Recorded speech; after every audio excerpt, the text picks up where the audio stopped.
We are waiting for you. No. Just now I went from here. I'm here on. Completing the Bazu room of India.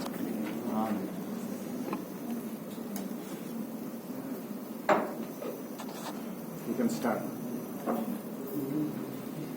You can start, sir.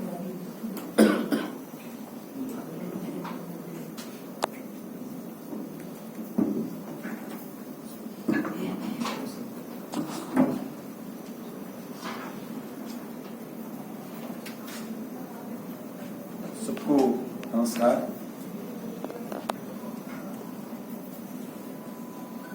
आजाद का अमृत महोत्सव संदर्भ में भारत सरकार अलग अलग events, कमेमोरेशंस हो,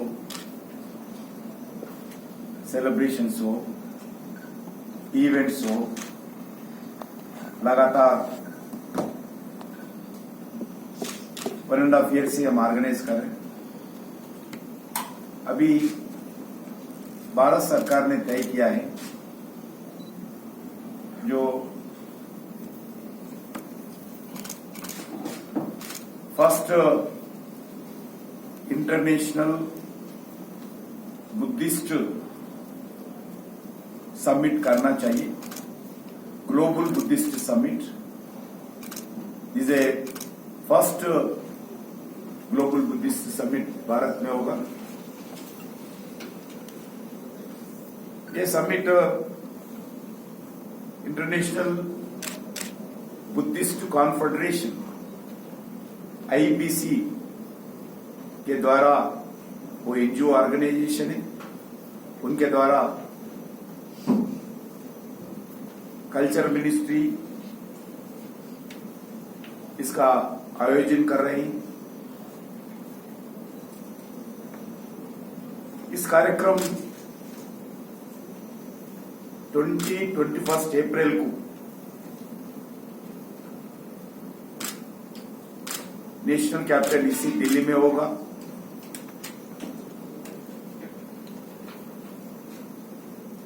global Buddhist summit के theme है responses to contemporary challenges,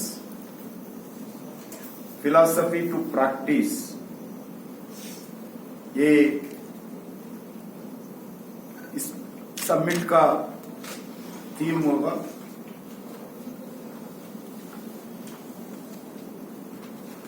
ये बहुत बड़ा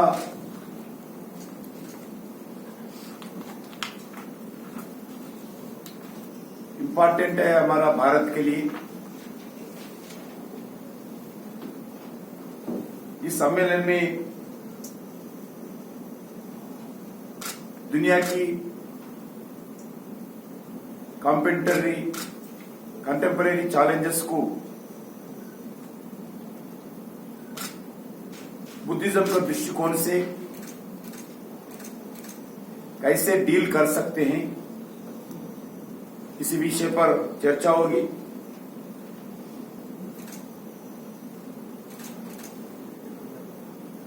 बुद्धिस्ट वर्ल्ड में भारत का इंपॉर्टेंस और सिग्निफिकेंस करना और शोकेस करना, अपना आइडेंटिटी और बढ़ाना, क्योंकि बुद्धिज्म भारत में ही जन्म हुआ है, भारत से ही दुनिया को प्रख्यात हुआ है। इसी दृष्टिकोण से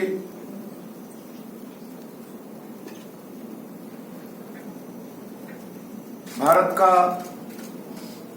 बुद्धिज्म का दृष्टिकोण से दुनिया के अलग अलग देशों से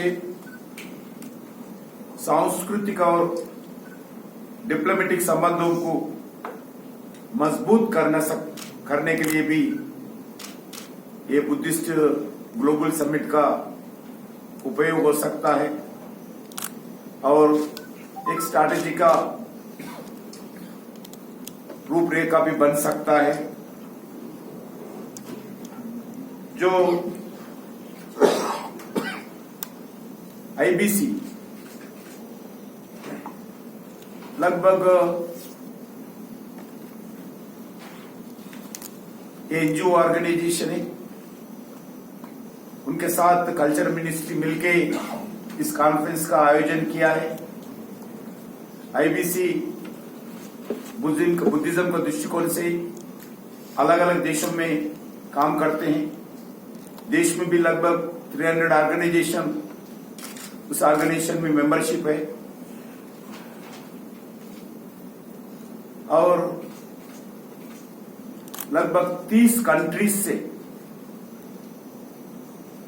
डेलीगेट्स आएंगे जो इस कॉन्फ्रेंस में प्रमुख रूप से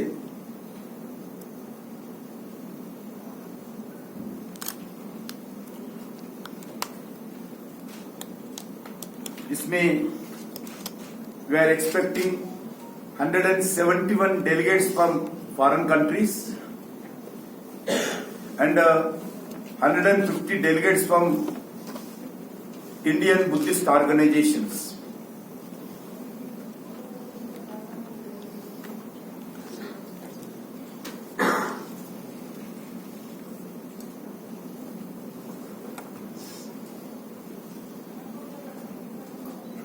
जो इस कॉन्फ्रेंस में आदरणीय प्रधानमंत्री जी इनॉग्रेशन सेशन में उद्घाटन करेंगे और पहली बार अलग अलग देशों का बुद्धिस्ट मॉन्क्स जो गुरु मानते हैं अलग अलग देशों में, पहली बार वो लोग भारत में धरती पर पैर रखने वाले। बहुत सालों से आने के लिए प्रयास किया है वो लोग, मगर डिफरेंट रीजंस वो लोग आ नहीं पाए। अभी भारत सरकार ने तय किया है ऐसे प्रमुख बुद्धिस्ट मॉन्क्स को जरूर बुलाना चाहिए जो भारत बुद्धिज्म के लिए क्या क्या काम कर रहे। बुद्धिज्म का जन्म स्थान है, बुद्धिज्म का संदेश का स्थान है भारत, इसलिए उनको बुलाना हमारा जिम्मेदारी बनता है। इसी दृष्टिकोण से इतना बड़ा इवेंट भारत सरकार पहली बार 2 दिवसीय का इस कॉन्फ्रेंस करने का तय किया है। इसमें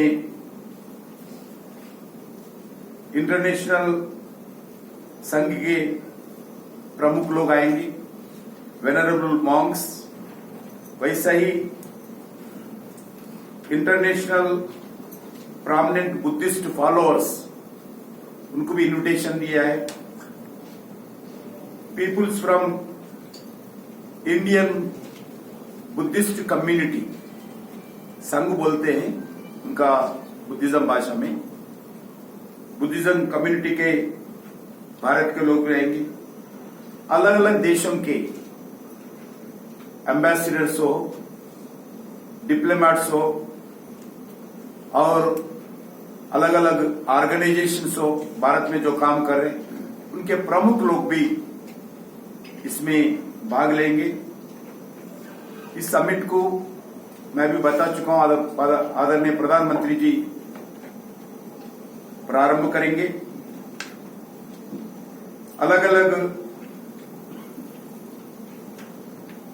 कल्चरल इवेंट्स हो, अलग अलग डिस्कशंस हो, ग्रुप मीटिंग्स हो, आने वाले दिन में बुद्धिज्म के दृष्टिकोण से इन डिटेल चर्चा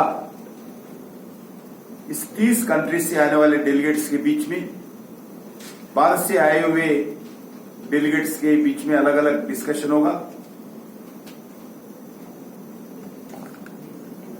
भारत आप सब लोगों को मालूम है, बुद्धिज्म के दृष्टिकोण से प्रधानमंत्री नरेंद्र मोदी जी जिम्मेदारी संभालने के बाद हम इस बुद्धिज्म दृष्टिकोण से लगातार भारत सरकार काम कर रहे। देश में 3 डीम्ड यूनिवर्सिटीज का अच्छे काम चला रहे, अलग अलग इंस्टीट्यूशंस का काम भी चल रहे। हम सरकार के द्वारा देश में अलग अलग स्मॉल जो बुद्धिज्म यूनिट्स है काम करते हैं, उनको फाइनेंशियल भी हेल्प करते हैं और इवेंट भी बढ़ाने का प्रयास करते हैं।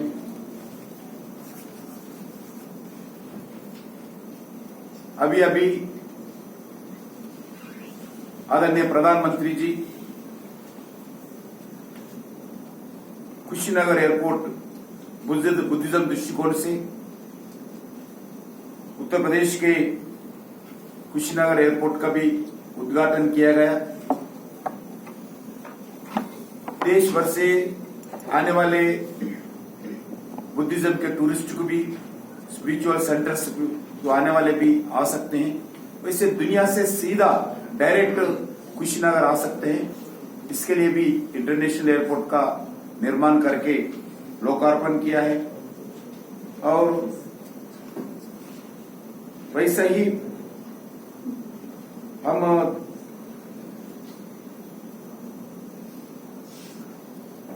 अलग अलग यूनिवर्सिटीज का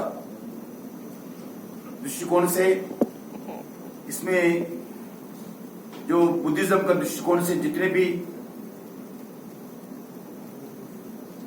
बुक्स है, डिजिटलाइजेशन का काम भी चल रहे, म्यूजियम का निर्माण भी हो रहे, अलग अलग देशों का डेलीगेट्स आने का व्यवस्था भी बढ़ रहे, जितने भी यूनिवर्सिटीज हैं दुनिया के ऑल बुद्धिस्ट कंट्रीज के स्टूडेंट्स का भी हम एडमिशन देते हैं। उनको बुद्धिज्म के बारे में यूनिवर्सिटी में एडमिशन देके 3 साल का कोर्स हो, अलग शॉर्ट टर्म कोर्स हो, उनको एक्सटेंड करते हैं, क्योंकि जितने भी बुद्धिस्ट देश है वो भारत का ही दृष्टिकोण से रेगुलर विजिट करते हैं। आने वाले दिन में इसको और प्रोत्साहन करना चाहिए। भारत को टूरिज्म का दृष्टिकोण से, स्पिरिचुअल दृष्टिकोण से और अलग अलग दृष्टिकोण से उनको बुलाना चाहिए। जो लगातार भारत सरकार ने नेपाल में भी जो बुद्धिज्म का जो भगवान बुद्ध का जन्म स्थान है उधर भी एक अच्छे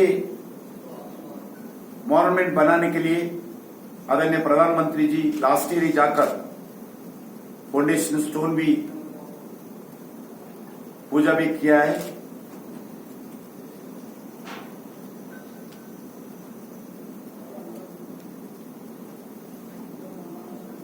टूरिज्म डिपार्टमेंट की तरफ से भी, कल्चर डिपार्टमेंट की तरफ से, अलग अलग स्टेट गवर्नमेंट की तरफ से बुद्धिज्म का जितने भी मॉन्यूमेंट्स है, जितने भी स्तूप्स है, जितने भी फॉरेन स्पिरिचुअल डेलीगेट्स आते रहते हैं, उनको सुविधा का व्यवस्था करना भारत सरकार के द्वारा लगातार हम चला रहे। मेरे को पूरा विश्वास है इस ग्लोबल बुद्धिस्ट समिट के बाद और बुद्धिज्म का दृष्टिकोण से जो भारत का जो स्ट्रैटेजी है, जो इमेज है बुद्धिज्म का दृष्टिकोण से, और एक अच्छे संदेश दुनिया भर देने का जो लक्ष्य है, हम उसमें आने वाले दिन में भारत सरकार के द्वारा हम काम करेंगे।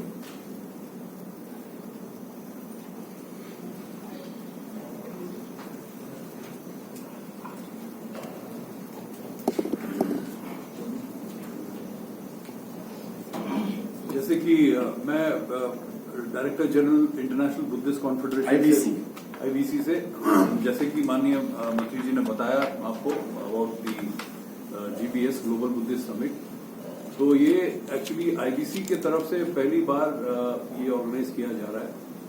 हम थोड़ा सा एप्रीहेंसिव रहे बिगिनिंग में कि ये होगा या ना नहीं होगा, क्योंकि बड़ा मुश्किल है सारे दुनिया से इतने बुद्धिस्ट मंक्स को बुलाना एकेडमिशियंस को बुलाना, ये सब काफी अपने कमिटमेंट से जुड़े रहते हैं। बट 2020 साल में इसकी शुरुआत की गई थी और 2020 में अनफॉर्चुनेटली कोविड के कारण ये नहीं हुआ।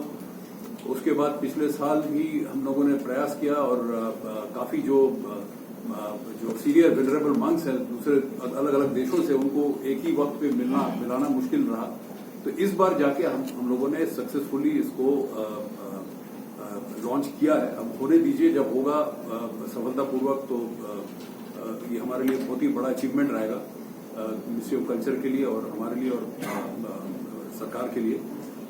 एज ऑफ नाउ रिस्पांस बहुत ही बढ़िया रहा है, बहुत ही ओवरवेलमिंग रिस्पांस रहा है। इनफैक्ट हम इतना आशा नहीं किए थे। हमारा टारगेट रहा था कि तकरीबन 80 से 90 फॉरेन मंक्स और एकेडमिशियंस आएंगे, बट आज के दिन जैसे माननीय मंत्री जी ने बताया 170 के ऊपर लोग आ रहे हैं और यहां तक कि ब्राजील और मेक्सिको जैसे जगह से आ रहे हैं, इतने दूर से बुद्धिस्ट फॉलोअर्स। कुछ ऐसे भी सीनियर मंक्स हैं जिनको अपने देश से निकल के यहाँ पे आने में कुछ असुविधाएं पॉलिटिकल कारण रीजंस के कारण पिछले कई वर्षों से हो रहा था, वो भी आ रहे हैं। तो उस तरीके से, उस नजरिए से अगर देखा जाए ये काफी मेजर अचीवमेंट है और आशा करते हैं कि जो विषयों पे चर्चा होगी it will be very healthy.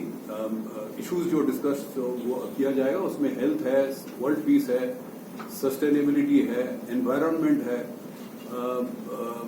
संघा के बारे में, जो संघ के बारे में माननीय मंत्री जी ने बताया। संघ जो है, संघ इज एन एसोसिएशन जो कि बहुत जो भिक्खु है और लीडर्स हैं जो सीनियर, उनको एक जगह जड़ित रखने का काम करता है। तो संघ के द्वारा ही प्रचार होता है बहुत बढ़िया तरीके से बौद्ध धर्म का। तो संघ के जो विशेषज्ञ हैं सबसे बड़े, वो भी आएंगे, वो भी वर्ल्ड पीस, हेल्थ, सस्टेनेबिलिटी और ये सब विषयों पे काफी डिटेल में बातचीत करेंगे।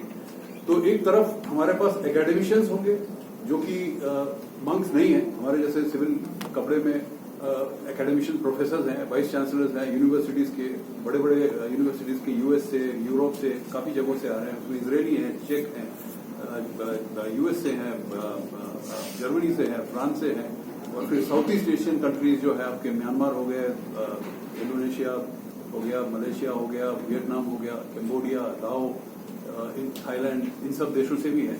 तो एक बहुत बढ़िया मिलन रहेगा।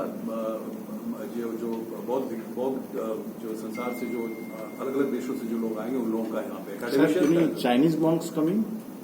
Chinese are not coming. Invitation गया, No monks from China. नहीं, ताइवान से आ रहे हैं। Taiwan confirmation Taiwan. How many Taiwanese will be there? Two. But invitation was sent to China. It's not responded. We don't send to China. There are monks institutions who are associated with Buddhism, तो उन लोगों को भेजा जाता है। दलाई लामा को बुलाया। Invitation उनको दिया गया है क्योंकि वो भी एक जैसे दुनिया भर के सब मंक्स को बुलाए तो उनको भी बुलाया गया, इन्विटेशन दिया गया। बट उनके स्वास्थ्य के कारण पता नहीं वो आएंगे नहीं आएंगे, जब तक नहीं आए तो पता नहीं। Majority from Southeast Asia. Majority from Southeast Asia, Sri Lanka, Dalai Lama Vietnam. is not confirmed yet. Sorry, Dalai Lama has not not confirmed. Is there any issue? नहीं, उनका बेसिकली उनका हेल्थ का इन प्रिंसिपल वो दूसरी चीज ये है कि not only that he is monk, मतलब दुनिया भर के जब मंक्स आ रहे हैं यहाँ पे तो दलाई लामा को भी बुलाना एक normal duty for us. I think secondly it will be incomplete without his. Exactly दूसरी बात यह है कि ये चीज जानना जरूरी है आपको कि आईबीसी जो है, आईबीसी का जो एग्जीक्यूटिव बॉडी और जो गवर्निंग काउंसिल है ये काफी बड़ा है। उसमें काफी विदेश के लोग भी हैं, उसमें वोटिंग होता है बाकायदा। हमारा एनुअल जनरल असेंबली भी होता है, उसमें इलेक्शन वगैरह होता है। उसमें जो पेट्रन्स हैं, 7 या 8 पेट्रन्स हैं हमारे टॉप में, उसमें दलाई लामा भी एक, हिज होलिनेस भी एक पेट्रन है। तो हमने हर एक पेट्रन को बुलाया, तो उनको भी बुलाया उस हिसाब से in principle. Anyone from Tibet?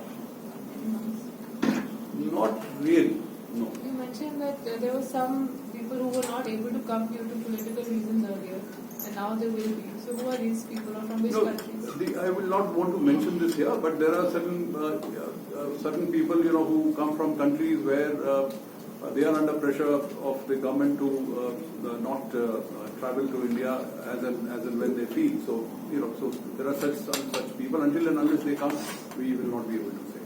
And this is not including Tibet. No. Tibet is North Korea. We have people. नहीं, North Korea से कोई नहीं. So in this we'll have Korea से है, कोरिया से है, Russia. रशिया से, बिल्कुल रशिया से. we'll have religious heads other than the Buddhist. No, these are only Buddhists. These are all only Buddhists. This is not interreligious. Okay, so means करके एक और हमारा event so not in this one. No, no. Yeah, and then ये only Buddhism. only Buddhism and the language like Buddhist, they were speaking Pali. So are these heads who are coming? They're going to speak in what language? See, they will basically, it's a mix. It's a mix. But they will not speak in Pali. They'll speak in their local language. Translators From and Vietnam, he'll speak. There will be translation. About 8 languages we are Russia translating. comes to Russia. Yeah, he'll speak in Russian. Cambodian will speak in Cambodian. Sri Lankan. they will be monks who have adopted Buddhism. They'll be the people, the heads will be the people who have adopted Buddhism as their way of life, religion. Well, They will be converted Buddhists. No, see, there will be all a mix of all type of people. In countries like Vietnam, Cambodia, now 90-95% population is Buddhist. So they are born Buddhist, they are Buddhists. So these are the senior Sangha leaders. Sangha is an organization which comprises of senior Buddhist monks. And उसमें hierarchy होता है. So hierarchy में जो सबसे senior level के होते हैं, they are very very senior. In fact, so much so the president and the prime minister of these countries pay their obeisance to these people. They are seen in that regard. So some of those very senior monks are coming also. And what about Dharamshala? From There are monks coming from there also. there also. There also. And I must say that we were happy to have some very good collection of people who are going to speak in the academic session. So basically, जो layout होगा program का वो ऐसे होगा कि in the beginning there will be a main program where Honorable Prime Minister will be there, and then after that it will break up into 2 sessions. There will be one academic session and there will be one Sangha session. The Sangha sessions में monks will be there. They will be discussing subjects which are pertinent to the Sangha. And what is the Sangha's role in world peace and sustainability, everything to do with Sangha's role in these areas. In the academic side, the same issues will be discussed, but more deeper by the academicians, real time. So it's very interesting. And I think you will be wondering, ये क्या academicians Buddhism के बारे में क्या चर्चा करेंगे. It's very interesting. I mean, I'll tell you a very simple example. One of the persons who's presenting a paper is talking about modern IT, information age, and Dhamma. Dhamma is the teaching of Buddha. It's called Dhamma. So Dhamma's relations with the information age and the modern society. He's done a research on that. Those type of unique research. And he's saying that unless the soul and the individual is happy and peaceful, he cannot make his family happy. And unless the family is happy, the community cannot be happy, and therefore the world cannot be happy. He starts like that. And he says that, the information age is good in a way, because पुराने प्राचीन काल में जब कोई शिष्य गुरु के पास जाता था, पहाड़ों पे चढ़ के वो जाता था 10-20 दिन दूर अपने गुरु से मिलने के लिए. Now you have the guru on your screen right here, so you can see him. At the same time, he is saying that information age is also creating schism, breakup in the community, disinformation, misinformation. So Dhamma teaches you to be very mindful that what are you doing? Are you doing something wrong in the society? You have to do the correct thing. So they're very interesting aspects. I'm sorry I went into this detail, but just to give you the richness of the whole So concept. now the countries will confirm the participation. Which country is sending the maximum delegates? It's Sri Lanka and Vietnam are the two. So it varies between around 30 or so from Vietnam, around 20 or so from Sri Lanka, but the 30 might become 24 by the time they come. They've all not come a little bit again. But Vietnam. And among the Buddhist institutions, as you said, going to participate, which are some of these big, like Mahabodhi Society? They're all there. All the big institutions which you can think of, they've all been invited from north, south, east, west. Professors from various academic institutions in India, they have also been invited. Whoever that we could accommodate, frankly speaking, the focus is, it's an international conference. This time the priority was given to the international participants, because the idea of IBC is also it's an umbrella body which attracts the international Buddhist organizations, academicians, scholars towards India, showing them the root of Buddhism. So the focus was this time mainly on international participants. So we have, a good number has come from there. So thereafter, whatever space was left, we would accommodate people from the rest of India. We've done our best to accommodate everyone. Will it be a fully physical event, or there will be people participating online also? We have enough people to Join do the online. charcha in the hall itself, so it will be all physical. जो अब तक पहले भी programmes हुए हैं sir आप बताइए वैशाख के वगैरह के, आपको उसमें मालूम है online join थे। जो प्रधानमंत्री नरेंद्र मोदी जी जिम्मेदारी संभालने के बाद 2014 से आषाढ़ पूर्णिमा हो और वैशाख बुद्ध पूर्णिमा हो शुरुआत किया है सरकार के द्वारा। अलग अलग इंस्टीट्यूशंस करते थे, मगर सरकार भी एक कार्यक्रम शुरुआत करके स्वयं प्रधानमंत्री और महामहिम भारत के राष्ट्रपति जो भी हो वो लोग पार्टिसिपेट होते थे। एक अच्छे इम्पोर्टेंस देने का प्रयास किया है और इसके साथ साथ जो सांस्कृतिक एंड डिप्लोमेटिक रिलेशंस को जो बुद्धिज्म कंट्रीज से और मजबूत करने के लिए हम इस दृष्टिकोण से भी भगवान बुद्ध भगवान का जो संदेश है वो संदेश ले जाने के लिए प्रयास करते हैं। वैसे ही India birth place of Buddhism, India land of Buddhism, इसलिए prime responsibility, more responsibility, real responsibility Bharat के ऊपर है। इसलिए हम हर तरह बुद्ध भगवान का संदेश को दुनिया को पहुंचाने के लिए लगातार प्रयास कर रहे हैं, आगे भी करेंगे। Do you feel that after this summit, the flow of tourists from Buddhist countries will increase? Is that you expecting?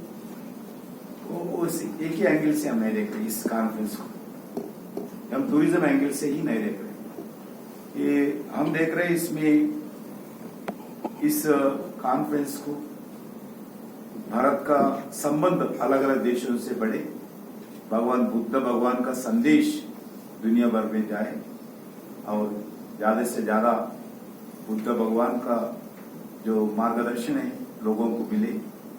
जो आज दुनिया में जो पीस चाहिए, अमन शांति चाहिए, बुद्ध भगवान का संदेश के द्वारा वो मिले, यही हम ज्यादा दृष्टिकोण से काम करें। पर्यटन का दृष्टिकोण से कॉन्फ्रेंस हम ऑर्गेनाइज नहीं करते। तो ये क्या माना जाए मंत्री जी, रूस यूक्रेन वार के बीच एक बड़ा मैसेज होगा भारत का, और खासतौर से जो पिछले दिनों विदेश मंत्रियों के साथ बैठक हुई थी तो प्रधानमंत्री ने ये भी कहा था कि बुद्ध की धरती से लेकर ये संदेश जाना चाहिए, तो क्या ये एक मैसेज देना चाहते हैं, इसका मेन उद्देश्य ये भी है? ऐसा नहीं है। जो रशिया यूक्रेन जो अभी तनाव है उससे पहले से ही हम इसका कॉन्फ्रेंस का आयोजन किया, मगर कोरोना के कारण पोस्टपोन हुआ है। उसके कारण हम ये कॉन्फ्रेंस का आयोजन नहीं किया है। उससे पहले भी हम तय किया है, मगर डिफरेंट रीजंस, कोरोना था, अलग अलग इश्यूज थे, अलग अलग इवेंट्स थे देश में, इंटरनेशनल लेवल पे इवेंट्स भी थे, इसके कारण पोस्टपोन होता हुआ अभी इसका अच्छे समय हो गया, अच्छे संपन्न भी होगा। Reddy Saab, China has, if you look at the history of Buddhism in India, whether it is Mahayana or Xuanzang, the relationship between the two countries is very deep. Do you feel that the absence of Chinese monks or scholars will be felt during the event? अभी openly we can't speak all these issues, but हम जो भी Buddhist country से invite किया है वो लोग और एंथुसियाज्म के साथ पार्टिसिपेट हुए। हमारे लिए वो खुशी की बात है। अलग अलग देश, लगभग 30 कंट्रीज से डेलीगेट्स आए। ये पहला ग्लोबल इवेंट है भारत के द्वारा, फर्स्ट इवेंट है ग्लोबल बुद्धिस्ट समिट, इसलिए फर्स्ट एक्सपीरियंस है, फर्स्ट इसका इवेंट भी है हमारे लिए। Sir, I just wanted a clarification that the invitations were sent institution-wise and not the government to the government of the said countries. Like what I'm asking is, did India invite China or Tibet, or what No, no, this institutions is, from see, those countries? as Honorable Minister mentioned earlier, IBC is an international NGO. We Yeah. function, under the Ministry of Culture. So we have our own connections. It's an international Buddhist organization. We have our own network of people all across in the Buddhist community, in every country. So we've invited institutions which are relevant institutions. It's institution to institution, nothing to do with the Nothing to government. do with the Governments. government level. Okay. And what is the response you got from the Chinese institutions? Is there anything? Well, we haven't got any specific response. I mean, We already given we've clarity. given separate. And sir, if the Dalai Lama does not join, do you think that this would be as much of a success as Who? the Dalai Lama. If he doesn't join, would it be as समय है ना So there wait and see. There's still, There is still hope. Natural. That will come from Dharamshala. And, Everything we should be positive. We want to. और Conference university success. से telecast होगा, तो जो आप पहले क्वेश्चन बोल रहे थे, तो अभी तक जितने भी हमारे फंक्शंस हुए, वैशाख डे, आषाढ़ पूर्णिमा, उसका पूरा टेलीकास्ट होता है, और आईबीसी के पूरे इंटरनेशनल, क्योंकि जैसे बताया चैप्टर्स हैं, वहाँ पे भी मतलब more than a million people have watched earlier program. India में भी जितने भी बुद्धिज्म दृष्टिकोण से संस्था है, ऑर्गेनाइजेशन है, सभी जगह इनाग्रल सेशन लाइव होगा, सभी जगह होगा. सभी देश में जितने भी संस्था है, सभी जगह हम इनाग्रल सेशन को लाइव करने के लिए निर्णय किया है. हमारी जो हमारा यूनिवर्सिटीज है, हमारा ऑर्गेनाइजेशन है, हम कुछ इंस्टीट्यूशन को रेगुलरली फाइनेंस करते हैं. हमारा आईबीसी का लगभग 300 ऑर्गेनाइजेशन मेंबरशिप है. सभी जगह ये कार्यक्रम करेंगे. So will the visiting monks and scholars also be traveling to some of the Buddhist sites? And actually, their wish. Is it on the itinerary, sir? बिल्कुल बिल्कुल अपना अपना अल्टेर अलग रहेगा. बहुत अपने पास अलग अलग इंस्टीट्यूशन है. एक कुशीनगर कुछ जाएंगे, कुछ सारनाथ जाएंगे, उनका मर्जी है. जो भी जाना चाहते हैं भारत सरकार के द्वारा जो इम्पोर्टेंट मांग्स रहेंगे वो हेल्प करेंगे, कोऑर्डिनेट करेंगे. हमारा रिस्पॉन्सिबिलिटी है उनको कोऑर्डिनेट करने का, हेल्प करने का, कोऑर्डिनेशन करने का. हम जरूर करेंगे. जनरल जरूर जाएंगे लोग. कोई भी भारत आने के बाद पहली बार मांग्स आ रहे हैं. भारत आने के बाद जो कुशीनगर नहीं जाएंगे, सारनाथ जाएंगे, ऐसा नहीं समझते. सभी लोग जाएंगे कॉन्फ्रेंस के बाद. Japan. जाना चाहिए. मेरा भी, हमारा विश भी है. Sir. सब देखना Japan and South चाहिए. Korea. हमारा लक्ष्य भी, टारगेट भी यही है. All right. Japan and South Korea are participating. Very much. पहले से भी आते रहते हो. Yes, Japan. So India will focus all its Buddhist sites during this time. हमारा यूनिवर्सिटीज है, साइट्स है, बुद्धिस्ट साइट्स है, सभी जगह हम शोकेस करेंगे. एग्जीबिशन इधर लगभग 5 एग्जीबिशंस हम कॉन्फ्रेंस साइट में ही करें. 5 एग्जीबिशंस कॉन्फ्रेंस साइट में ही करें. आप लोग भी बाद में दिखाएंगे. हम सर एक चीज समझना चाहते क्या बुद्धिज्म को लेके हम मिनिस्ट्री ऑफ कल्चर या कर्नाटक में गए फर्स्ट समिट ऑर्गेनाइज किया, तो is it any particular reason कि बाय बुद्धिज्म ओनली, या हमारा और भी प्लान है कि मान लीजिए अदर रिलीजन्स को लेके भी कोई इस तरह का समिट ऑर्गेनाइज. मैं आपको अभी बताया, India is a birth place of Buddhism. India land of Buddhism. जो नॉर्थ साउथ ईस्ट एशिया में भी अलग अलग देशों में इसका बहुत इम्पोर्टेंस है. और भारत सरकार का हो, भारत का हो, जिम्मेदारी बनता है इसको प्रॉपर जो संदेश दुनिया भर देने का. तो ये बुद्धिज्म तक ही लिमिटेड है या कोई मान लीजिए सिखिज्म है या जैनिज्म है? बिल्कुल, क्यों नहीं? और मतलब उसका भी आप समिट का कोई प्लान है? अभी तो इसका इवेंट है. जरूर from Nepal also. भारत का जो भी है हम उसको प्रचार प्रसार करना. मगर जितने भी बुद्धिज्म कंट्रीज है, बुद्धिज्म मानने वाले दुनिया में ज्यादा लोग बुद्धिज्म ही है. ये भारत का जन्म स्थान है बुद्धिज्म. मगर इसका जो प्रचार प्रसार हुआ, जो फॉलोइंग करते हैं लोग ज्यादा बुद्धिज्म का, इसलिए उनको कार्यक्रम दिए. बहुत लोग दुनिया भर से लोग आते रहते हैं इधर बुद्धिज्म को साइट्स देखने के लिए, कुशीनगर आने के लिए बहुत लोग प्रयास करते हैं. इसलिए इम्पोर्टेंट है इसको. Is there any plan to illuminate monument during this like G20 visits? 100 monument. Azadi Ka Amrit Mahotsav. Is there any plan to during the summit to light this Buddhist monument, especially for you? This a continuation process है भारत सरकार का, हम लगातार करते रहते हैं, regular practice है। हम जितने भी है ब्रांडिंग करना, इनोवेशन करना, हम काम करते रहते हैं। मैं अभी सारनाथ जाके सर इधर एक मिनट लगा थोड़ा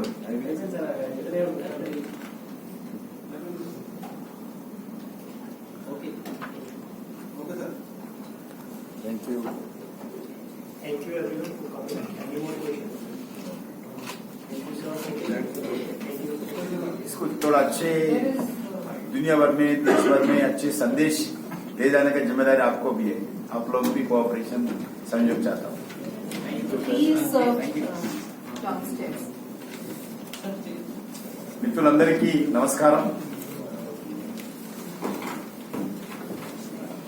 ఏప్రిల్ 20-21 తేదీల్లో మన దేశ రాజధాని అయినటువంటి ఢిల్లీలో గ్లోబల్ బుద్ధిస్ట్ సమ్మిట్ పేరు మీద మొదటిసారి అంతర్జాతీయ సదస్సు నిర్వహిస్తా ఉన్నాము। ఈ సదస్సులో 30 దేశాల నుంచి బుద్ధిస్ట్ గురువులు పాల్గొంటారు। ఈ సదస్సులో 170 మంది పైచిలుకు విదేశాల నుంచి, 150 మంది భారతదేశం నుంచి బుద్ధిజానికి సంబంధించినటువంటి ప్రముఖ వ్యక్తులు, గురువులు, మాంగ్స్ పాల్గొంటారు। అంతర్జాతీయంగా భారతదేశం యొక్క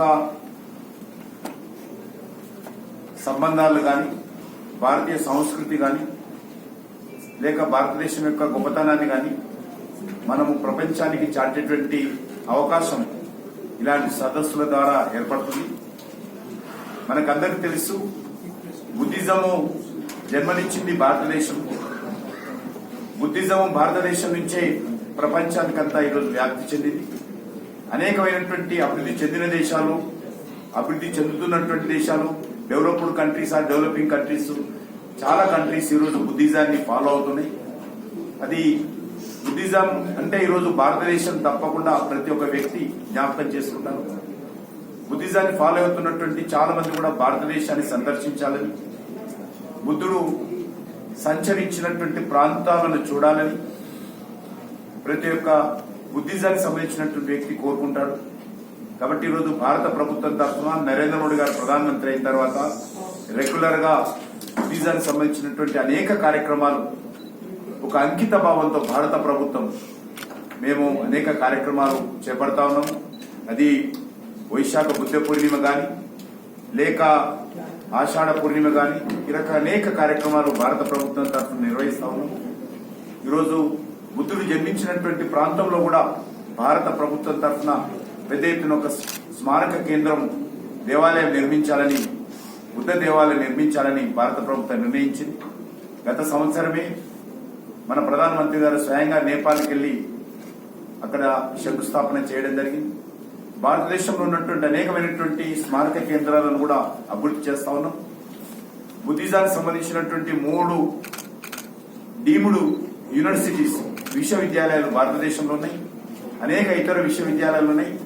మరి ఈ సదస్సు మేము ఐబీసీ ద్వారా మేము ఈ కార్యక్రమాన్ని నిర్వహిస్తా ఉన్నాము। ఐబీసీ ఒక ఎన్జిఓ ఆర్గనైజేషన్, భారత ప్రభుత్వం ద్వారా కలిసి పనిచేస్తుంది। మరి ఈ యొక్క సదస్సు ద్వారా భారతదేశం యొక్క మరి సాంస్కృతిక వారసత్వాన్ని కానీ, భారతదేశం యొక్క విదేశీ సంబంధాలు కానీ మరింత మెరుగుపరుచుకునేటువంటి ప్రయత్నం భారత ప్రభుత్వం ద్వారా చేస్తున్నాం।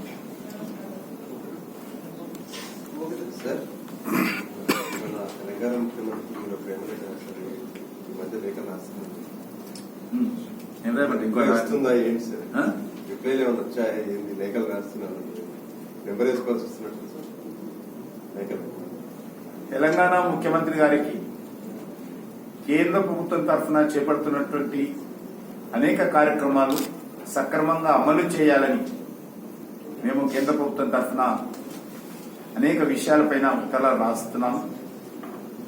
అవి మా లక్ష్యం ఒకటే, కేంద్ర ప్రభుత్వము తెలంగాణ రాష్ట్రానికి చేపడుతున్నటువంటి కార్యక్రమాలను తెలంగాణ సమాజానికి తెలియజేయడం, అదేవిధంగా తెలంగాణ రాష్ట్ర అభివృద్ధికి కేంద్ర ప్రభుత్వం చేపడుతున్నటువంటి కార్యక్రమాలకు రాష్ట్ర ప్రభుత్వం కూడా ముందుకొచ్చి సహకరించాలనేది ప్రధానమైనటువంటి ఉద్దేశం.